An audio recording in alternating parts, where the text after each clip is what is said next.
Shalom sahabat-sahabatku. Ini ada pertanyaan masuk seperti ini. Pak, kenapa setiap kali kita berdoa harus diakhiri dengan kata-kata dalam nama Yesus? Nah, apa maksudnya? Apakah Alkitab memang mengajarkannya? Ya, oke, baik. Jika itu pertanyaannya, maka begini jawabannya. Nah, saudara-saudara, pertanyaan ini sangat penting dalam kehidupan doa orang Kristen. Mengapa setiap kali kita berdoa itu harus diakhiri dengan kata-kata dalam nama Yesus?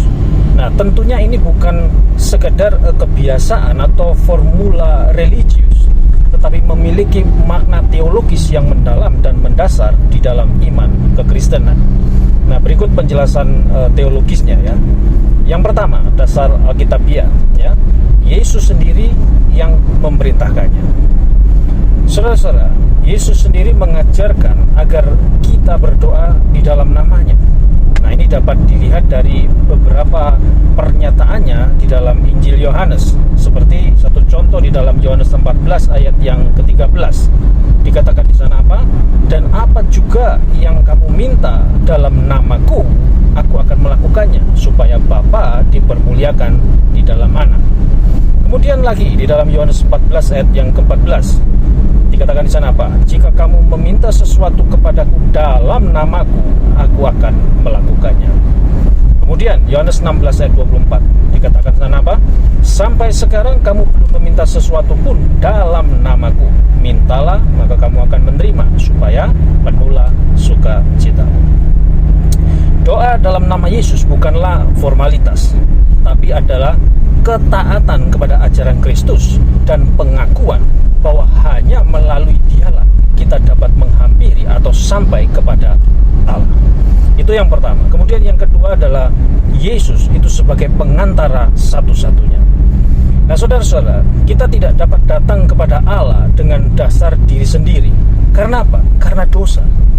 Karena dosa, manusia itu terpisah dari Allah. Yesaya 59 ayat yang kedua.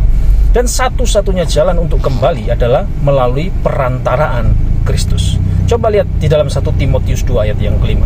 Dikatakan di sana apa? Karena Allah itu Esa, dan Esa pula Dia yang menjadi pengantara antara Allah dan manusia, yaitu manusia Kristus Yesus.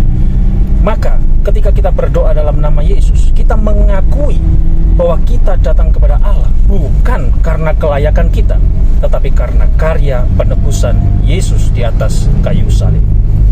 John Calvin menegaskan bahwa tidak ada seorang pun dapat menghadap Allah kecuali melalui perantaraan Kristus.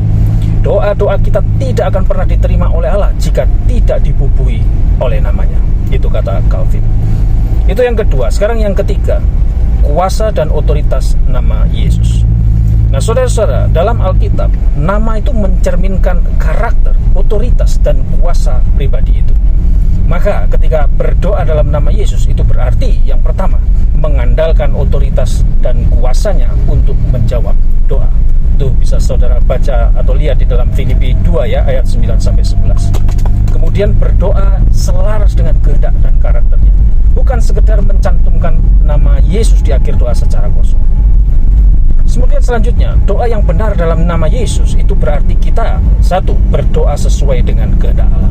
Kedua, dengan hati yang percaya kepada Kristus. Yang ketiga, dan dengan tujuan memuliakan Allah, bukan diri sendiri. Itu yang ketiga. Sekarang poin yang keempat adalah kesatuan dengan Kristus. Union with Christ. Nah, saudara-saudara, secara teologis, semua orang percaya adalah di dalam Kristus ya. Itu Efesus 1 ayat 3-4.